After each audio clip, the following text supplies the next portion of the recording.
Greetings and a warm welcome to this week's edition of 401k Real Talk. This is Fred Barstein, contributing editor at wealthmanagement.com's RPA, Omnichannel, and CEO at Trow, TPSU, and 401k TV. I review all of the past week's stories and select the most important and interesting ones, providing open, honest, and candid discussion you will not get anywhere else. So let's get real. First story, another day, another data breach. This one against Fidelity, who self-reported that over 77,000 clients' information was compromised. Though Fidelity spends as much or more than anyone on cybersecurity, they are most vulnerable through third-party vendors with access to sensitive data, who are more likely to be attacked because of weaker security measures. Data is the fuel for participant engagement, without which convergence will sputter and may require third parties like advisors and fintech companies to gain access.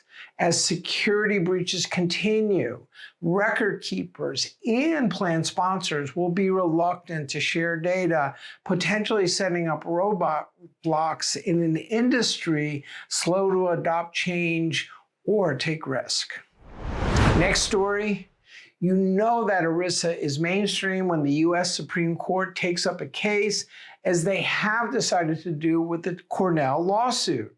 Plaintiffs made the usual claims, citing poor performing funds, high fees, and the use of expensive share classes.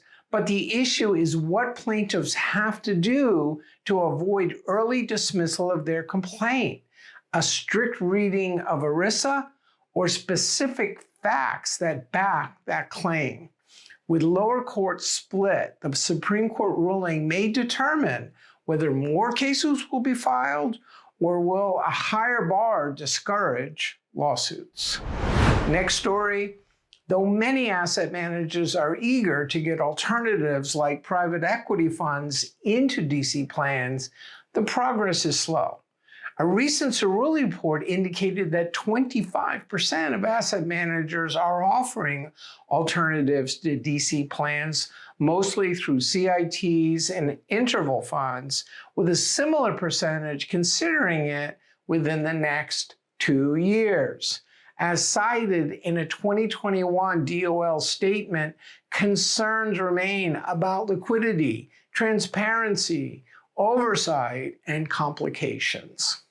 Very few plan sponsors are asking for alts, while inertia may also delay the adoption, just like with retirement income. But just like retirement income, there's a lot of money and big players behind alternatives to be offered, looking to offer to DC participants. Next story, T. Rowe Price, with the third most target date assets, is offering a customized version, which they call Personalized Retirement Manager, using a managed account wrapper through Morningstar. The new service will take into account other assets and risk profile and will not levy any extra charge. American Funds, the number 5 target date provider, and PAMCO have also introduced their own personalized target dates as the demand for personalization continues, while concerns remain about managed account costs. Adoption has been slow, though the logic behind personalized target date funds is sound. Unfortunately, logic does not always equate to adoption, but T. Rowe may have an advantage on their own record-keeping platform. Final story. With the growing momentum behind personalized target date funds, it's worth reflecting about target date evolution. Not only do they embody the evolution of the DC industry and could be the vehicle for further change, they also provide valuable lessons that could lead to DC 3.0 with DC 2.0 personified by the auto plan.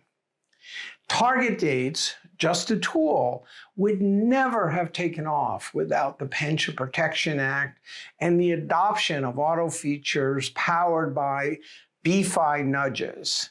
Read my recent wealth management column about lessons learned from the dramatic increase in target date funds that can lead to better use of data. Another tool through AI, which is an agent with the ability to take action. And last but not least, my recent LinkedIn poll asks, which products, services, or ideas will have the greatest and most positive impact on DC plans and participants in the next 5 years? Almost tied were convergence and PEPs, with retirement income slightly ahead, while managed accounts finished last. So those were the most important stories from the past week. I listed a few others I thought were worth reading, covering Alicia Manel steps down as director at BC. The UK offers its first ever collective DC plan with retirement income. What to consider about benefits after an acquisition. Loans may actually not be so bad, and the DOL fiduciary rule stayed a second time in Texas. Please let me know if I missed anything or if you would like to comment. Otherwise, I look forward to speaking to you next week on 401k Real Talk.